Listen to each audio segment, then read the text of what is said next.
I believe I'm still in that moment of being first here at Drexel, and the way that I've basically been working it is more like a ball in a pinball machine and just bouncing from one person to the next, and everybody's been absolutely great, whether it's talking to my professors or talking to individual students who I may know or don't even know.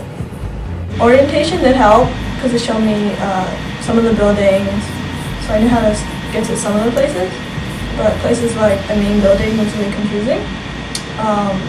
And sometimes I didn't know how to get to another building from there.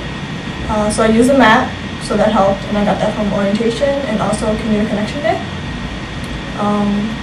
What else did I use? There was also emails from my commuter assistant, so that helped me, like what events were going on, so I got involved that way.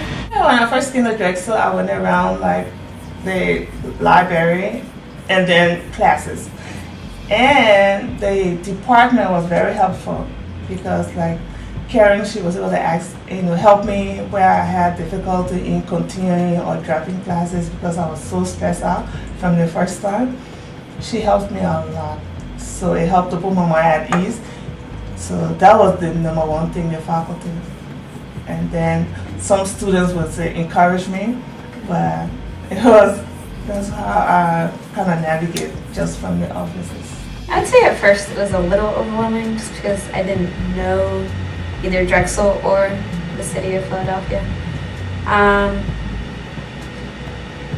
think at first I pretty much went to class and then went home for the most part. But then by the second term, when I started going out to student organizations and then I started working at Starbucks as well, I started meeting more people and I was more accustomed to the layout of Drexel's campus.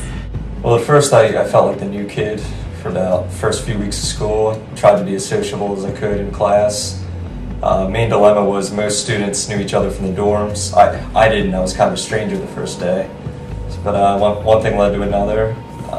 I met more and more people, and eventually I created my own network of friends. I mostly started to meet people in my classes, and I didn't know any other commuters at the time because the first time I've been in the lounge there were just these video game people in the corner. But then I started realizing people from my classes I saw coming to the commuter lounge, and then we became like this commuter family because it just kept adding on. It was really cool. First time I got to Drexel as a resident, so it was pretty easy to meet people in the dorm.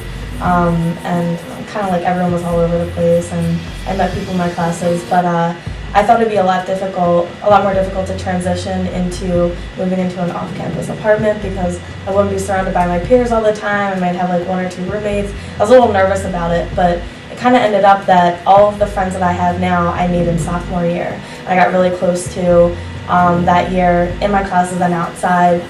You kind of end up visiting people a lot more because you're forced out of the dorm, so it ended up being a lot better than my dorm room experience. Well, the first time I came to Drexel was the first time I'd ever been to Philadelphia, so it was a little interesting getting I actually rented a car and just drove around and saw things for a little bit. Then I found a parking spot, came in, talked to people. But when I actually was enrolled in Drexel and came here, I just took a whole day and just walked around and saw everything and started just talking to random people. And I met somebody who told me to come and talk to you, so then I met you. And yeah, that's pretty much how I started to navigate. I just started walking around looking for signs and people and just talking.